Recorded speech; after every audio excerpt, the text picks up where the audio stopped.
عرض یہ ہے کہ عمومی طور پر بیوی اور ماں یعنی ساس بہو میں تکرار ہوتی رہتی ہے۔ ایسی حالت میں لڑکا بڑی مشکل میں پڑ جاتا ہے۔ ایسی حالت میں ان دونوں کے درمیان میں لڑکا کس طرح دونوں کے حقوق ادا کریں؟ جواب دیں، مہربانی ہوگی۔ اصل میں بے شمار سچویشنز ہوتی ہیں مختلف، کوئی ایک بات نہیں ہوتی ہے، اس لیے اس الجھن کا کوئی ایک حل نہیں دیا جا سکتا۔ حتی الامکان انسان اپنی کوشش جاری رکھے کہ نہ بیوی کے حقوق جو ہیں وہ ضائع ہوں اور نہ والدہ کے حقوق ضائع ہوں۔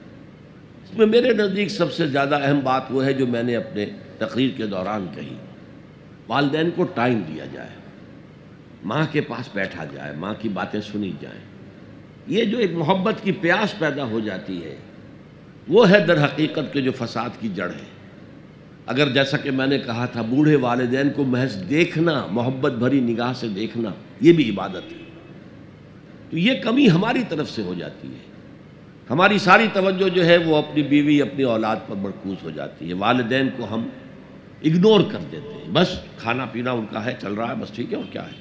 لیکن نہیں، وہ پیاس جو آج مغرب میں والدین بوڑھے اولڈ ہاؤسز میں لے جا کے ڈال دیا، ٹھیک ہے یہ فریج بھرا ہوا رہے، کھایا کرو، پیا کرو، یہ ٹیلی ویژن لگا ہوا دیکھا کرو، ہماری شکلیں نظر نہیں آئیں گی۔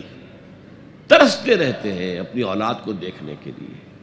اب سے کچھ پہلے تک تو کم سے کم یہ تھا، کرسمس کے لیے منتظر رہتے تھے، کرسمس پر تم کو آ جائے گا نا بیٹا بیٹی، کوئی شکل دکھا جائے گا۔ اب تو کرسمس پر بھی نہیں آتے، باقی اپنے ساتھ گھر میں رکھنا، توبہ توبہ، اس کا تو سوال ہی پیدا نہیں ہوتا۔ ہماری فریڈم کے اندر خامخواہ رکاوٹ ڈالتے ہیں۔ اس میں جو سخت پیاس ہے وہاں کی بوڑھے لوگوں کے اندر، اس کا آپ اندازہ نہیں کر سکتے۔